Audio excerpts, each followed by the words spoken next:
কিন্তু যে বাংলাদেশ, এই যে বর্তমান যে বাংলাদেশ, আওয়ামী লীগের হাজার হাজার কর্মী জেলখানায়, তাদের এই পরিণতি, এই রাজনৈতিক অসহিষ্ণুতা, এটা নিয়ে এসেছে কে? আজকে অনেকে মনে করবেন যে আওয়ামী লীগ যদি এটা করেছে তাই বলে কি এখন আওয়ামী লীগ চলে গিয়েছে, অন্য সরকারই সেটা করবে? মানে এই সরকার করছেটা কি? আমরা এটার আরো কঠোর অবস্থানে যাওয়ার পক্ষে। এই জন্যই আমার ব্যক্তিগতভাবে আমি সরকারের সাথে আমার এত সমস্যা, এগুলোর কারণে তারা বিচার করে না ঠিক মতো।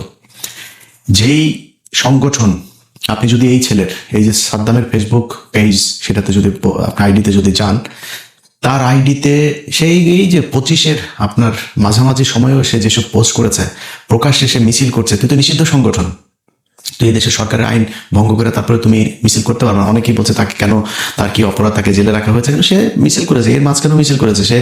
কদিন পর পর ওই যে তন্ময় হেলাল, তাদের সাথে, তন্ময় হেলালেরা কারা? এরা সন্ত্রাসী, এরা হত্যা মামলার আসামি, পলাতক। তাদের এগুলো নিয়ে তারপরে সে ফেসবুকে ওপেনে এগুলো করেছে। তো তাকে জামিন দেবে কিভাবে? আমি যদি মনে করি যে তার কোনো দোষ নাই, ধরে নিলাম, আমি যতটুকু তার এলাকাতে খোঁজ নিয়েছি, প্রচন্ড উগ্র এবং মাদকাসক্ত এবং সন্ত্রাসী কার্যকলাপের সাথে এই সাদ্দাম জড়িত। অনেক মানুষ আছে এখনো নাকি তার কথা শুনে, তার কথা মনে করে আল্লাহর কাছে দোয়া করে যে আল্লাহ বাঁচাইছো এর হাত থেকে আমাদেরকে। এত ভয়ঙ্কর লেভেলের এই সন্ত্রাসী ছিল এই সাদ্দাম।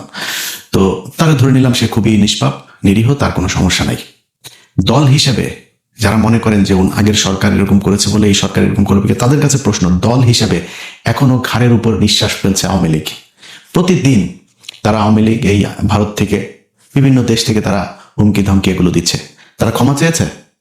এই যে 15 বছর যা করলো এটার জন্য তো ক্ষমা চাওয়া উচিত ছিল। ক্ষমা চেয়েছে? ক্ষমা চায়নি। তাহলে আপনি মাফ করবেন কাকে? যে ক্ষমা চায়নি সে এখনো হুমকি দিচ্ছে। তারা এই সাদ্দামের ফেসবুক পোস্টগুলি দেখেন না, দেখা হবে এই সেই, হাবি জাবি, বিশাল হুমকি। মানে বাংলাদেশে কোনো সরকার আছে এটা সে মনেই করেন, এরকম একটা ভাব নিয়ে সে এগুলো করতো। ওপেনে ঢাকা শহরে এসে সে মিছিল করে। তাদেরকে আপনি ক্ষমা করবেন কিভাবে?